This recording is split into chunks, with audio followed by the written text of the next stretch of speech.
오늘 이제 리세팅 시리즈 10번째입니다. 우리가 첫 번째부터 오늘 10번째까지 우리가 신앙생활을 다시 해보자. 그리고 교회 생활도 다시 해보자. 우리 인생도 다시 시작해보자. 이런 의도에서 리세팅 해보자. 첫 번째 비전으로부터 시작해서 이제 오늘 10번째 예수까지 왔습니다. 이제 리세팅 시리즈는 오늘 예수로 이제 끝을 내려고 합니다. 사실은 뭐 10번까지도 할 필요 없어요. 한 번만 하면 돼요. 오늘 거 한 번만 하면 돼요. 사실은 예수 그리스도와 함께 다시 인생을 시작하고 예수 그리스도와 함께 우리가 인생을 세팅하면은 그거 새로운 인생이 됩니다. 만에 하나 지금부터 9번째까지 리세팅 시리즈 여러분들이 다 기억하지 않는다 할지라도 다 잊어버렸다 할지라도 못 들었다 할지라도 괜찮습니다. 오늘 것만 들으면은 예수님과 함께 다시 시작하면 됩니다. 그래서 오늘 이 말씀, 예수님이 누구신가? 우리가 늘 아는, 늘 듣는, 늘 생각하는 말씀이지만 우리가 다시 한 번 더 생각해 보도록 하겠습니다. 자, 오늘 본문은 여러분들이 잘 아시는 대로 예수님께서 사마리아 그 도시에 있는 야곱의 우물가에서 한 여인과 만나서 얘기하는 그 내용 가운데 대화의 한 부분입니다. 자, 이 여인이 예수님에게 이렇게 말하죠. 자기들의 기대감 속에 메시아 곧 그리스도가 오실 것이라는 것을 가지고 있었습니다. 자, 이제 그걸 말하니까 예수님께서 그 여인에게 내가 바로 그 사람이다라고 오늘 단정 지어주는 거죠. 자, 여기서 이 여인의 마음속에 품고 있었던 그 기대감, 이것은 이 여인뿐만 아니라 그 당시 모든 유대인들이 다 품고 있었던 기대감이었습니다. 무엇인가 하면은 구약에서 모든 예언자들이 선포했던 메시아가 올 것이다. 그리스도가 올 것이다라는 것입니다. 자, 여기서 그리스도가 올 것이다. 이것을 가리켜서 요한복음 1장에서는 말씀이 육신이 되어 우리 가운데 거하셨다. 이렇게 선포합니다. 이걸 우리가 보통 성육신이다. 이렇게 얘기를 하고 있습니다. 말씀, 즉 하나님. 우리가 또 예수님으로 되지만 하나님께서 말씀이 되어서 말씀이신 하나님께서 우리 가운데 함께 하셨다. 그래서 성육신 사건이다. 이렇게 합니다. 자, 그러면 이제 이 성육신 하나님이 이 땅에 오셔서 우리와 함께 하셨다. 바로 그분이 예수 그리스도인데 여기 두 가지 질문을 해볼 수 있습니다. 첫째 질문, 왜 하나님이 이 땅에 오셨나? 아니, 다른 종교를 보면 안 오셔도 되는데 다른 종교의 어떤 신들을 보면 그냥 하늘에서 진두지휘해서 그 신이 하고 싶은 일을 다 하는데 왜 유독 하나님은 이 땅에 오셔서 그분이 그리스도인데 왜 그리스도께서 이 땅에 오셨냐? 안 오셔도 하늘에 계시도 되는데 왜 오셨나? 이게 첫 번째 질문이고요. 두 번째 질문은 오셨다면 왜 미천하고 연약한 사람의 모습으로 오셨나? 이 질문입니다. 아니, 좀 더 거룩한 모습으로 다른 영적 존재로서 지금까지 인류가 가지고 있었지 않았던 아주 독특한 영적 존재로서 이 땅에 오실 수도 있는데 그것도 안 되면은 천사로서 이 땅에 오실 수 있는데 왜 우리하고 똑같이 사람의 모습으로 오셨나? 이 두 가지 질문입니다. 자, 정리하면은 왜 오셨나? 왜 이 땅에 오셨나? 두 번째, 하필 왜 사람으로 오셨나? 이겁니다. 왜 오셨습니까? 왜 사람으로 오셨습니까? 자, 여러분 마음속에 대답하고 있는 그 대답이 정답입니다. 우리를 사랑하시기 때문에 우리를 구원하시려고 이 땅에 오신 것입니다. 자, 이 말이 아주 단순한데 이 말 속에 가장 위대한 진리가 바로 들어가 있는 것입니다. 하나님께서 우리를 사랑하시니까 죄와 사망의 권세에 빠진 우리를 구원하시기 위하여서 하나님이 사람이 되신 것입니다. 자, 이걸 가장 간략하게 이야기를 하면 이 경우하고 똑같습니다. 자, 존이라는 사람이 자기 집이 있고 차고가 있습니다. 그래서 그 차고에서 출근할 때는 차를 빼고 퇴근하고 할 때는 또 차고에 차를 넣습니다. 그런데 어느 날 아침에 보니까 그 차고 앞에 개미들이 막 모여듭니다. 아니, 동네 개미들이 다 모여드는 것 같아요. 뭘 하는가 가만히 보니까 그 차고 앞에 집을 짓고 시작합니다. 개미집을. 그런데 존이 이 개미 집을 여기 지으면은 요것에 지으면은 차를 뺄 때 좀 어려울 건데 아니나 다를까 개미 집을 다 짓고 난 다음에 동네 개미들이 거기 와서 다 샀는데 차를 빼니까 이 오른쪽 바퀴가 지나가는 바로 그 지점에 개미가 차고 앞에 개미 집을 지은 거예요. 이 존이라는 사람이 그래도 어떻게 하든지 개미 집을 파손하지 않고 개미를 죽이지 않고 차를 겨우겨우 빼서 출근하고 아침에 출근하고 저녁 때 겨우겨우 차를 오른쪽 바퀴를 어떻게 해서 차고에 넣었습니다. 그래도 그 오른쪽 바퀴를 조사해 보면 수십 마리의 개미가 그 타이어에 밟혀서 죽습니다. 그래서 존이 안 되겠어요. 그래서 이 개미집을 옮기려고 이렇게 그 사람 손으로 하면 다 부수지니까 개미를 다른 방향으로 유도하려고 개미집에 있는 개미들을 약간 좀 후쳐가지고 막대기로 이렇게 이쪽으로 오른쪽으로 한 1피트만 옮겨도 되겠는데 싶어서 1피트짜리 막대기 가지고 개미를 자꾸 유도해도 개미는 아랑곳하지 않습니다. 그냥 그전히 있습니다. 존이 화가 났습니다. 이 개미들아, 너희들 여기 있으면 다 죽는단 말이야. 나 너희들 살리고 싶단 말이야. 아무리 고함치도 개미들이 끄떡 안 합니다. 왜 그렇죠? 그렇죠. 개미가 사람 말을 알아들을 리가 있습니까? 그게 어렵다고 대답을 못 합니까? 너무나 단순한 거죠. 그래서 존이 결심합니다. 그래도 개미를 살리고 싶어서 죽이고 싶지 않아서 어떻게 합니까? 내가 개미가 되어서 개미에게 신호를 보내든지 말을 해서 이 집을 옮기도록 해야 되겠다. 그렇게 결심하고 존이 개미가 되었다는 만들어낸 이야기가 있습니다. 그런데 이 사건이 성육신 사건이에요. 이 사건이 바로 하나님이 인간이 된 사건하고 똑같습니다. 자, 잔이라는 사람이 개미를 살리려고 아무리 신호를 주고 아무리 소리쳐도 못 알아듣습니다. 개미가 되어야, 이 존이라는 사람이 개미가 되어서 개미가 되어야 그 개미들한테 이 집이 있으면 우리가 있으면 저 차 때문에 우리가 죽어 집을 옮겨야 돼. 그래야 사는 것처럼 모든 인류는 죄인으로 태어나기 때문에 죄와 사망의 근세에서 죽을 수밖에 없고 나중에 영생을 얻지 못합니다. 하나님은 우리를 사랑하시기 때문에 그게 안타까워서 계속해서 고함칩니다. 야, 인간들아, 그렇게 살면 안 된다. 죽는다. 아무리 쳐도 말씀을 지켜야 된다. 아무리 고함을 쳐도 개미가 존의 이야기를 알아듣는 것보다 더 많이, 더 진하게 사람들은 하나님의 말씀을 못 알아들었습니다. 그래서 하나님이 결심을 합니다. 존이 결심하듯이, 존이 개미가 되기로 결심하듯이 하나님이 인간이 되기로 결심합니다.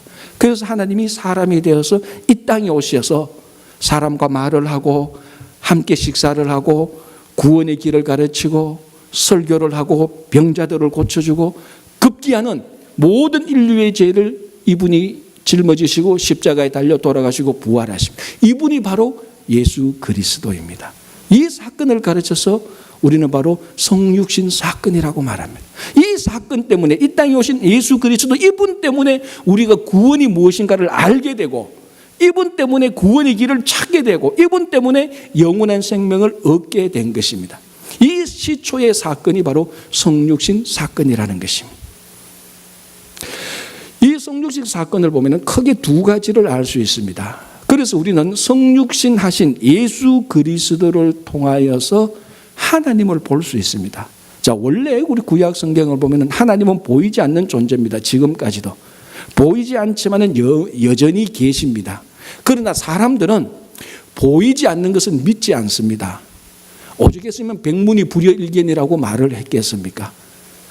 그래서 사람들은 그래도 하나님이 있다는 것을 알고 그 하나님을 보이게 하려고 그림도 그려놓고 조각도 새기고 형상도 만들어 본들 그것이 하나님이 될 수가 없고 그것을 통해서 하나님을 전적으로 알 수가 없습니다. 그러나 전적으로 하나님을 알 수 있는, 아니 하나님 그분이 이 땅에 오신 그분을 보면 하나님을 알 수 있는데 그분이 바로 예수 그리스도인데, 그래서 골로새서 1장 15절에 그는, 즉 예수 그리스도, 그는 보이지 않는 하나님의 형상이다라고 말을 합니다. 그래서 하나님께서 이 인류의 역사 가운데, 우리가 사는 삶의 역사 가운데, 이 현실 가운데 하나님 스스로가 이 땅에 오셔서 예수 그리스도가 되셔서 성자 하나님 예수 그리스도께서 그분을 통하여서 하나님을 전적으로 온전히 다 보여주신 것입니다. 그래서 어떻게 보면은 예수님께서 이 땅에 계셨을 때 그와 함께 같은 현장에서 같은 시대에 있었던 사람들은 참 복된 사람들입니다. 그러나 그 사람들이 예수 그리스도를 보고서도 하나님을 못 본 사람들이 참 많이 있었습니다. 여전히 오늘날도 그렇습니다. 우리가 실제로 전도를 해보고 얘기를 해보면 정말로 하나님 한 번만 보면 믿겠는데 이런 사람들이 참 많습니다. 그분들의 생각이 잘못됐습니까? 그게 우리들의 본성하고 똑같은 것인데, 저도 사실은 하나님 한 번만 보면 내가 목회 더 잘하고 더 확실히 할 건데 그런 생각이 들 때도 있었습니다. 자, 그럼 그 당시에는 예수님을 보아서 하나님을 보았다 칩시다. 또 우리는 성경을 통해서 예수 그리스도를 보니까 예수님을 통하여서 성경에 특별히 복음서에 나타난 예수 그리스도를 통해서 보이지 않는 형상 하나님을 볼 수 있습니다. 문제는 누굽니까? 교회 밖에 있는 세상 사람들.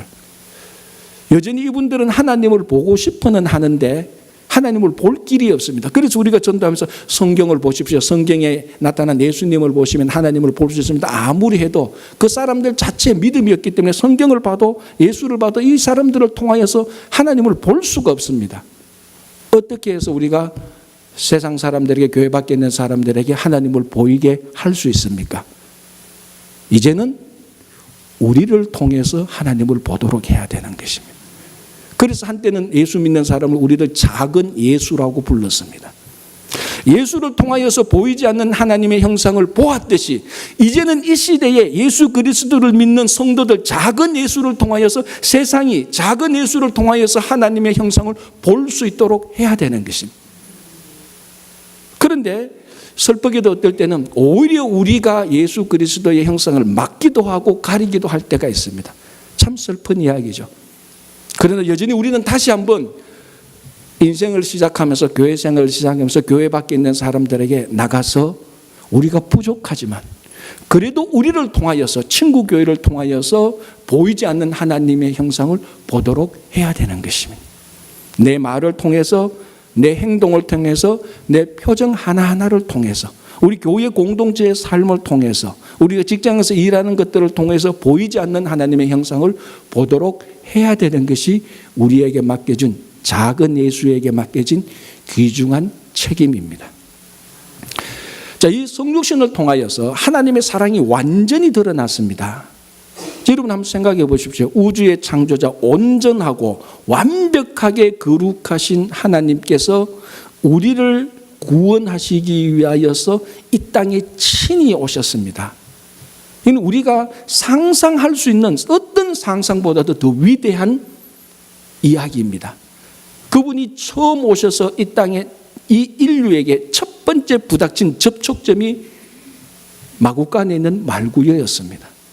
우리는 마구간 말구유 그러니까 굉장히 낭만적으로 생각하는데 이 지구상에서 가장 더럽고 미천한 장소 중에 하나가 마구간의 말구유. 말구유가 아니고 사실은 말밥통 아닙니까? 그게 정확히 말하면. 여러분 말밥통이 얼마나 그 비위생적이고 더럽고 냄새가 납니까? 가장 위대한 이 우주의 창조자이신 그분 스스로가 말밥통에 미천하고 아주 냄새나는 그곳에 자기 몸을 접촉하면서까지 사람이 되셨습니다. 왜? 우리를 사랑하고 우리를 구원하시기 위하여.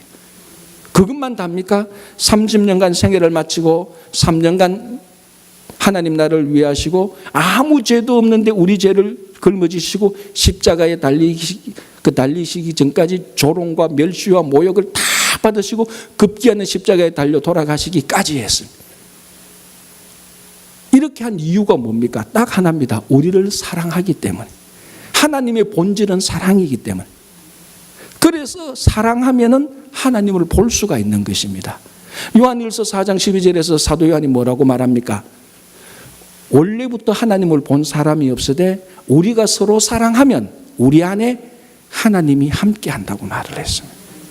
그래서 세상 사람들이 보이지 않는 하나님을 보고 싶다라고 말을 할 때 우리가 서로 사랑하면 우리의 사랑을 통하여서 보이지 않는 하나님의 형상이 나타나는 것입니다. 우리가 신앙생활 할 때 가장 많이 듣는 게 사랑 아닙니까? 좀 더 나가면 교회는 사랑의 공동체다. 너무 습관적으로 많이 하는 진부한 말이 되었지만은 이 말 속에 비록 표현은 진부하지만 사랑의 공동체 이 속에 보이지 않는 하나님의 형상이 있습니다. 그래서 우리가 다시 인생을 리세팅하는데 다시 한번 시작하는데 사랑하는 공동체가 되어서 하나님의 사랑으로 우리가 다시 시작해야 되는 것입니다. 쉽게 말하면 사랑이 없다면 안고 없는 찐빵하고 똑같죠. 여러분들이 만약에 가게에서 빵을 샀는데 안고 없는 찐빵 샀으면 여러분 어떻게 합니까? 다시 리펀드 시키잖아요. 똑같습니다. 우리 성도의 삶에 사랑이 없다면 우리는 다시 리펀드 처음부터 다시 시작해야 됩니다. 그래서 제가 9번째까지 리세팅 시리즈를 만약에 여러분이 다 잊어버렸다 할지라도, 만약에 오늘 처음 듣는다 할지라도 괜찮습니다. 예수님의 사랑으로 다시 시작하면 됩니다. 이 예수님의 사랑으로, 사랑의 공동체가 되어서 시작할 때 우리 가운데 하나님이 기쁨으로 함께하게 되고 이 가운데 하나님의 영광이 나타나는 것입니다. 자, 요한복음 14장 6절에 예수님 스스로에 대해서 이렇게 말합니다. 내가 곧 길이요 진리요 생명이다. 자, 우리 늘 잘 아는 대로 영어로 보면 I am the way, I am the truth, I am the life. 어가 아니고 더라는 거 우리 너무 잘 압니다. 어와 더의 차이는 잘 알죠. 더라는 것은 바로 그것 하나 유일한 것을 얘기하는 것입니다. 그러니까 예수님께서 말씀하시기를 나만이 오직 하나님께로 갈 수 있는 유일한 길이다. 그래서 내가 곧 길이요 진리요 생명이요 말씀이니 나를 말미암지 않고는 아버지께로 올 자가 없다라고 단독적으로 배타적으로 얘기를 해놨습니다. 여기에 어떤 해석을 하더라도 어떤 설명을 갖다 붙이라도 결론은 하나입니다. 예수님만이 길이요 진리요 생명이라는 것입니다. 아무리 다르게 해석해도 이 결론에서 벗어날 수가 없습니다. 그래서 다른 종교에 있는 다른 사람들은 왜 기독교가 배타적이냐, 왜 예수만이 구원이냐, 왜 예수만이 길이냐라고 많이 질책을 하기도 합니다. 질책한다고 해서 예수가 하나님께로 가는 유일한 길이라는 이 사실이 바뀌어지지는 않습니다. 사도행전 4장 12절에 사도 베드로가 성령 충만해서 뭐라고 말씀하십니까? 다른 이로서는 구원을 얻을 수 없나니 천하 인간에게 구원을 얻을 만한 다른 이름을 준 적이 없다라고 단정해서 말합니다. 자, 제가 전에도 한번 했던 얘기인데 아주 쉬운 얘기라서 다시 한 번 더 말씀드릴게요. 아프리카 밀림 사파리를 여행합니다. 자, 가이드가 이제 아주 노련한 밀림을 안내할 수 있는 노련한 가이드가 안내를 하고 여행객들이 그 가이드를 따라갑니다. 한 걸음 두 걸음 밀림 속으로 들어갑니다. 이제 이 가이드가 제일 앞에 서서 낫이나 칼 가지고 잡초 같은 걸 잘라내고 나무 같은 걸 잘라내고 길을 내면서 막 나갑니다. 처음에는 잘 나가는 것 같은데 시간이 계속 지나도 계속 오리무중으로 되는 것처럼 보여집니다. 여행객들이. 날씨도 덥고 하루 이틀 가도 계속 똑같은 길 걷고 어떤 자기들이 원하는 어떤 목적지로 이르지 않는 것 같아서 이 여행객들이 그 가이드 뒤에서 투덜투덜댑니다. 아니, 이 사람 정말 가이드가 맞아? 길은 알긴 아는 거야? 혹시 우리가 큰 어려움을 겪고 있지 않는 거야? 투덜투덜하면서 한 사람이 묻습니다. 이 가이드한테. 아니, 도대체 당신은 길을 아는 거요 마는 거요? 이렇게 이야기를 들었을 때 이 노련한 가이드가 뒤돌아보면서 한마디 했습니다. 그 말이 뭐였습니까? 이 밀림에서는 내가 곧 길입니다라고 말을 했다는 것입니다. 그렇습니다. 그 밀림에서는 이 가이드가 가는 게 길입니다. 길이 없기 때문에 이 가이드, 이 사람 자체가 길이라는 것입니다. 마찬가지입니다. 인생과 역사의 밀림에서 예수 그리스도 그분이 길입니다. 다른 길이 있는 게 아닙니다. 예수 그리스도 그분만이 길입니다. 만약에 이 길 빼고 다른 길로 갔다가는 정말 밀림 사파리에서 죽을 수밖에 없습니다. 좀 우리가 헷갈리고 의심이 든다 할지라도 예수 그리스도만이 유일한 길이라는 것에서 혼돈하지 마시기 바랍니다. 자, 이야기를 좀 더 확대시키면은 이렇게 될 수가 있죠. 자, 이 가이드를 따라서 밀림으로 여행을 하려고 세계 각지에서 모입니다. 어떤 사람은 비행기를 타고 모이고, 어떤 사람은 비행기를 타고 왔다가 자동차로 오고, 어떤 사람은 친구의 안내를 통해서 오서 만나기도 하고. 무슨 말인가 하면 이 가이드를 만나기 위한 방법은 여러 가지입니다. 여러 가지 경로를 통해서 가이드를 만납니다. 그러나 이 가이드만이 밀림의 길이 되는 겁니다. 무슨 소린가 하면은 예수 그리스도를 만나는 방법은 여러 가지가 있습니다. 어떤 사람은 병을 통해서 예수를 만나기도 하고, 어떤 사람은 사업이 망해서 예수를 만나기도 하고, 어떤 사람은 교회 구경하러 왔다가 예수를 만나기도 하고, 어떤 사람은 교회 홈페이지 봤다가 성가대 찬양 듣고 예수를 만나기도 하고, 여러 가지 경로를 통해서 수없이 많은 다른 길들을 통해서 예수를 만납니다. 여러 가지 경로를 통해서 이 가이드를 만나듯이. 그러나 하나님에게로 가는 길은 예수 그리스도 외에는 아무 경로가 없습니다. 아무 경로가 없습니다. 그 밀림에서 가이드가 내가 곧 길이요라고 말했는 것처럼 예수에게 여러 가지 방법으로 오지만 예수 그리스도만이 하나님께 갈 수 있는 유일한 길이라는 것입니다. 그 길에서 벗어나면은 어떤 경로를 통해서 가든지 간에 죄와 사망의 길로 들어갈 수밖에 없는 것입니다. 여러분, 이스라엘 역사를 잘 알다시피 남유다와 북이스라엘로 갈려지게 됩니다. 그래서 북이스라엘에는 19명의 왕이 나타납니다. 그런데 이 19명의 왕 모두 다 나쁜 왕이 됩니다. 한 명도 하나님 보시기에 합당한 왕이 없습니다. 왜 그런 줄 아십니까? 왜 그랬습니까? 여러분, 열왕기 상하를 읽어보시기 바랍니다. 19명 왕 몽땅 다 악한 길로 가버렸습니다. 왜냐하면 전부 다 여로보암의 길로 따라갔기 때문에 그렇습니다. 다 그 길로 따라갔기 때문에 다 망한 길로 갈 수밖에 없었어요. 그러나 다행히 남쪽에 있는 남유다에 있는 몇몇 왕들은 하나님 보시기에 합당했습니다. 대표적으로 히스기야 왕과 요시야 왕이었어요. 그런데 히스기야 왕과 요시야 왕은 어떻게 하나님의 합당한 길을 갈 수 있었습니까? 이 두 왕은 또는 몇 명의 다른 왕은 여로보암의 길을 간 것도 아니고 르호보암의 길을 간 것도 아니고 다윗의 길을 따라갔습니다. 그래서 하나님 보시기에 합당한 길이 되었습니다. 이 다윗의 길을 완성한 것이 예수 그리스도의 길입니다. 이 길 외에는 없습니다. 유일하게 이 길만이 우리의 구원의 길이요 우리 삶의 길입니다. 구원을 얻기 위해서 이 길을 따라가야 되고, 그리고 우리가 이 땅에서 새로운 삶을 살기 위해서도 예수 그리스도의 길을 따라가야 됩니다. 그래서 예수 그리스도만이 바로 길입니다. 예수 그리스도만이 생명이고 진리입니다. 다른데 기웃기웃거리지 마십시오. 아무리 멋있어 보여도, 매력적으로 보여도 다 여로보암의 길이 변형된 것에 불과한 것입니다. 오직 예수 그리스도의 길을 걸어가시기를 바랍니다. 자, 우리가 성경을 보면은, 특별히 신약 성경을 보면은 가장 큰 배경에 로마가 있습니다. 왜냐하면 그 당시 살았던 사람들이 전부 다 로마 제국 하에 살았고, 성경이 기록된 것도 로마 제국 하에서 기록된 것입니다.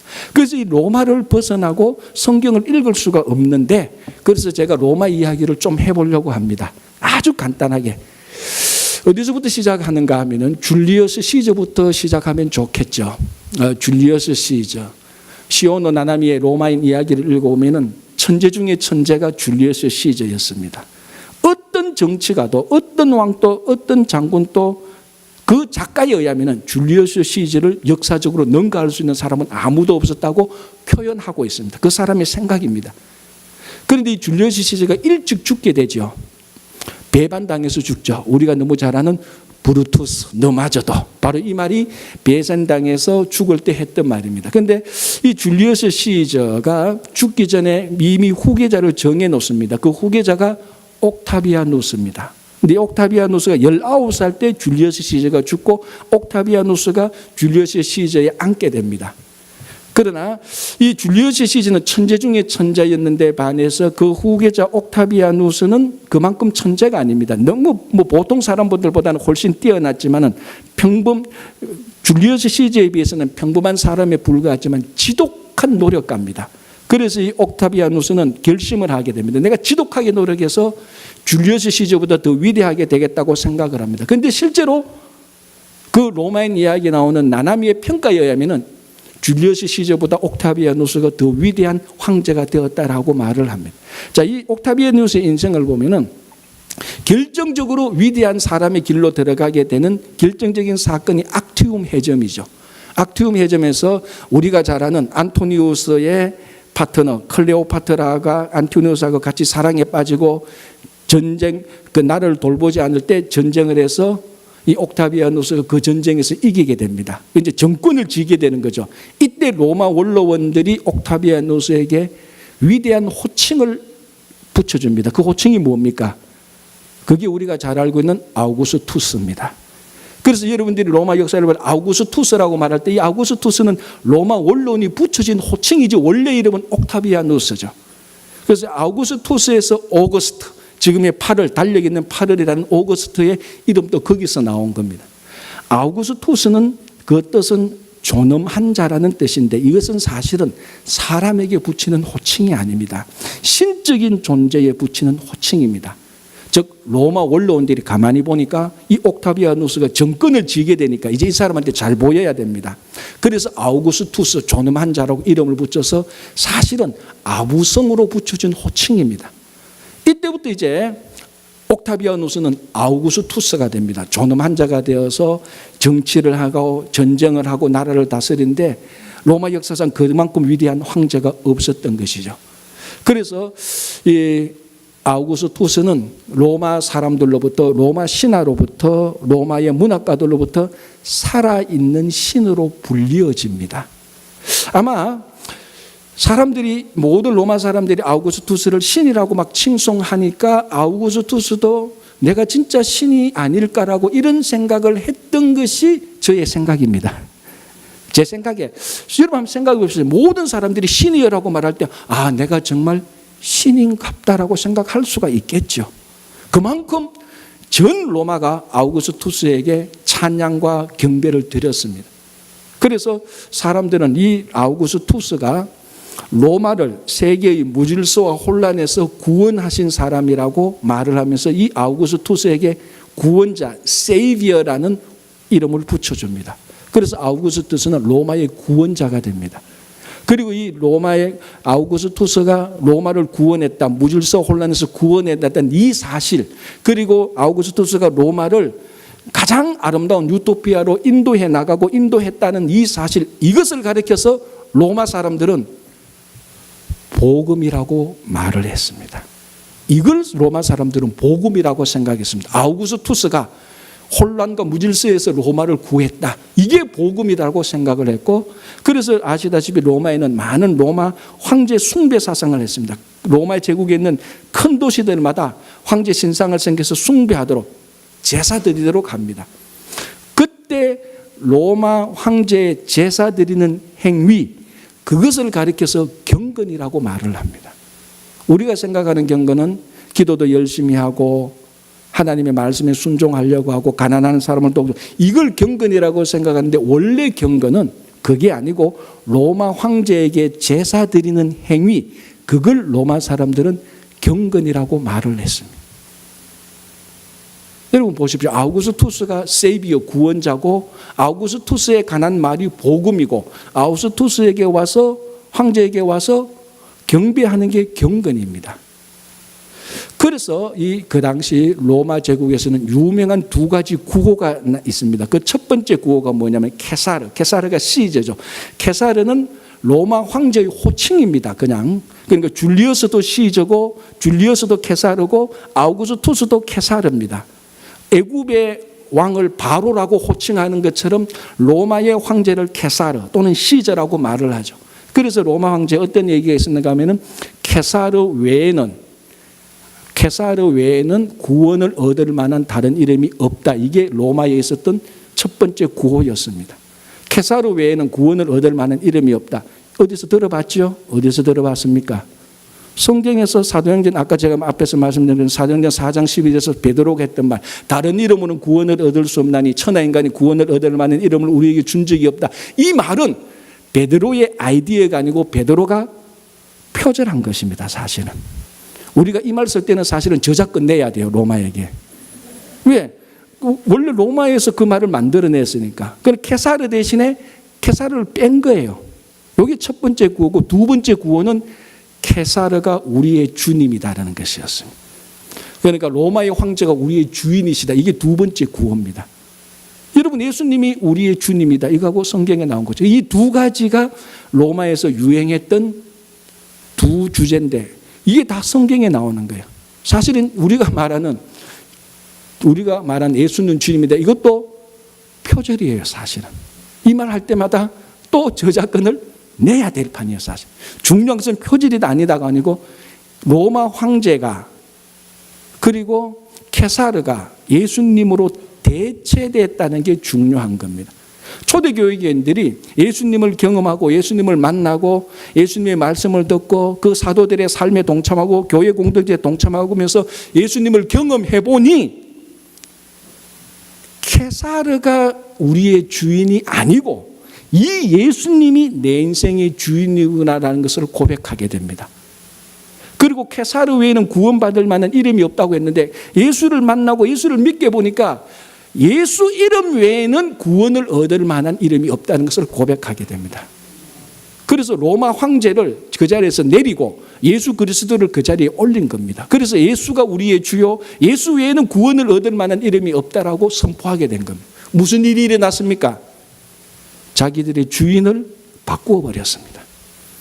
로마 제국 내에서 예수 그리스도를 믿는 사람들, 예수 그리스도를 따라가는 사람들이 처음에는 로마 제국 안에서 황제 숭배도 하고 따라가기도 하고 황제가 케사르가 주다 이렇게 말하는데 예수를 만나보니까 아니거든요.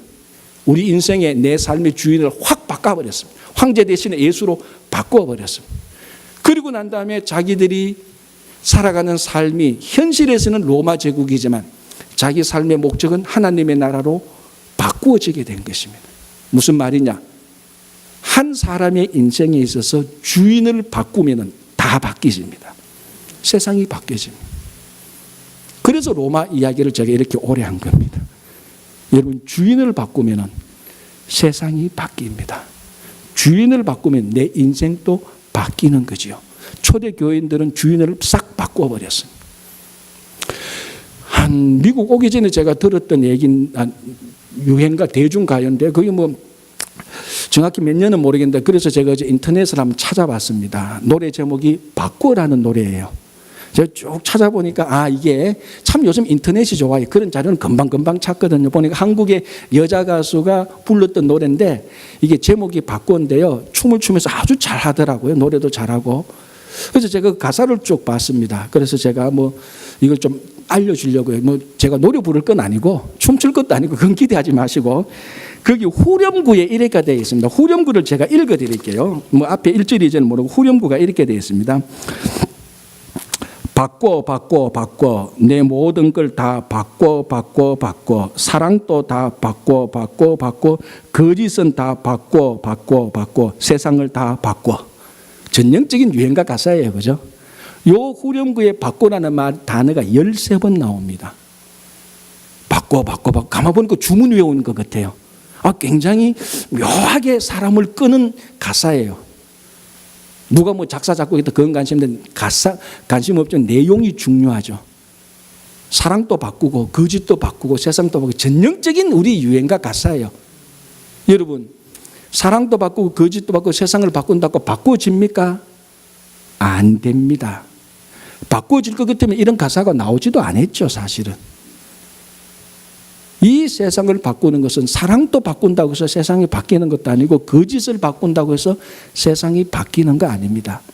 그러나 세상을 바꿀 수가 있습니다. 무엇만 바꾸면 됩니까? 내 인생의 주인만 바꾸면 됩니다. 내 인생의 주인만 예수님으로 바꾸면 나도 변화됩니다. 예수님 내 인생의 주인은 하나도 바꾸지 않고 내가 아무리 변화되려고 노력해본들 나는 주인이 하는 말만 따라가고 주인이 시키는 것만 할 수밖에 없는데 주인을 바꿔야 다 바꾸는데 주인은 그대로 놔두고 다른 것 잡다한 것 10년, 20년, 50년 바꿔본들 늘 제자리입니다. 주인을 바꿔야 됩니다. 주인을 바꾸면 내가 바뀌고 내가 바뀌면 세상이 다 바뀝니다. 유행가 가서 아무리 바꿔 10년, 20년, 500년 노래를 불러도 안 바뀝니다. 왜? 주인이 안 바뀌니까. 로마를 보십시오. 로마의 주인이 초대교회 교인들 주인이 황제에서 예수님으로 바뀌니까 로마가 바뀌기 시작을 한 것입니다. 오늘날에도 그게 똑같이 우리들에게도 일어나야 됩니다. 자, 우리가 왜 리세팅 시리즈에서 예배도 보고 비전도 왜 봅니까? 다시 시작하는 것입니다. 이대로보다는 좀 더 좋은 변화가 있어야 된다는 겁니다. 좀 더 좋은 걸로 정말로 이 가사처럼 좀 바꿔보자는 겁니다.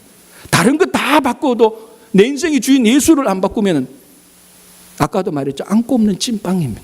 똑같습니다. 예수를 내 인생의 주인을 예수로 바꾸어야 됩니다. 그래서 예수님이 나의 주님이다라고 고백을 하게 되는 겁니다. 사도 바울이 부활하신 예수님을 만나고 바울은 자기 주인을 예수님으로 확 바꾸었습니다. 그래서 갈라디아서 2장 20절에서 뭐라고 말합니까? 이제는 내가 산 것이 아니요 내 안에 그리스도가 산다라고 말합니다. 주인이 바꾼 거죠. 내 안에 내가 사는 것이 아니고 내가 십자가에 달려 돌아갔으니 이제 내 안에 내가 사는 게 아니고 내 안에 그리스도가 산다. 이 말은 뭡니까? 내 인생의 주인이 그리스도다라는 말입니다. 그래서 바울은 다 바뀌었습니다. 바울은 싹 다 바뀌었습니다. 이 바울 한 사람이 주인을 바꾸니까 바울이 가는 곳곳마다 세상이 다 바뀌게 되는 겁니다. 내친김에 유행가 가사 하나 더 봅시다. 이게 찾는다고. 여러분 잘 알더라고요. 저도 찾아보니까 이 조성모의 가시나무라는 가사인데요. 처음에 이렇게 시작돼요. 뭐 다 아실 건데요. 제가 욕한 게 아니고요. 욕하는 게 아니고. 내 속에 내가 너무도 많아 당신의 쉴 곳 없네. 내 속에 헛된 바램들로 당신의 편할 곳 없네. 그리고 또 뭐 이런 시적인 게 나와요. 이 무슨 소리인지 다 근데 무슨 소리인지 알 거 없어. 딱 한마디입니다. 내 속에 내가 너무 많으니까 당신이 뭐 누군지는 모르겠지만 어쩐 경우는 당신 정말 자기가 사모하는 내가 주인으로 모시고 싶은 그 사람이 내 안에 들어오지를 못한다는 겁니다. 내 안에 내가 너무 많으니까. 이게 오늘날 우리들의 모습하고 똑같습니다. 내 안에 너무 다른 것들이 많습니다. 탐욕과 세상과 욕심과 물질과 명예와 권력과 아니면은 내 안에 내가 너무 많아서 주인이 한 번도 바뀌지 않습니다. 주인이 들어오지를 못하는 겁니다. 그래서 사도 바울은 내가 이제 십자가에 못 박혔으니 이제는 내가 사는 것이 아니고 그리스도가 내 안에 산다. 그리스도께서 나의 주인이 된다. 그때부터 바울이 바뀌고 세상이 바뀌게 되는 것입니다. 자, 여러분 이제 리세팅 시리즈 이걸로 이제 마감합니다. 우리가 비전, 기도, 예배, 성령, 복음, 회개 전부 다 주옥 같은 주제로 다 들었습니다. 다 들어야 되고 다 쓰게 된다. 그러나 이 모든 주옥 같은 주제에 예수가 빠진다면 아무런 의미가 없습니다. 앞에 게 다 허지부지 할지라도 잊어버렸다 할지라도 예수님으로 우리 인생을 다시 시작한다면 예수님의 사랑으로 다시 시작한다면 세상은 우리를 통해서 하나님을 볼 것입니다. 다른 길로 가지 마십시오. 예수만이 길입니다. 아무리 유혹이고 매력이고 있어 보이고 다른 사람이 무슨 말을 할지라도 현혹되지 마십시오. 예수님만이 우리의 길이 됩니다. 다시 시작하고 싶습니까? 자동차를 사고 집을 산다고 해서 다시 시작되는 거 아닙니다. 우리 인생의 주인을 한번 바꿉시다. 진짜 내 인생의 주인이 예수님으로 바꾸면은 모든 게 다 바뀝니다. 그래서 여러분 훨씬 더 좋은 하나님께서 기뻐하시는 정말 참된 신앙으로 나가기를 바랍니다.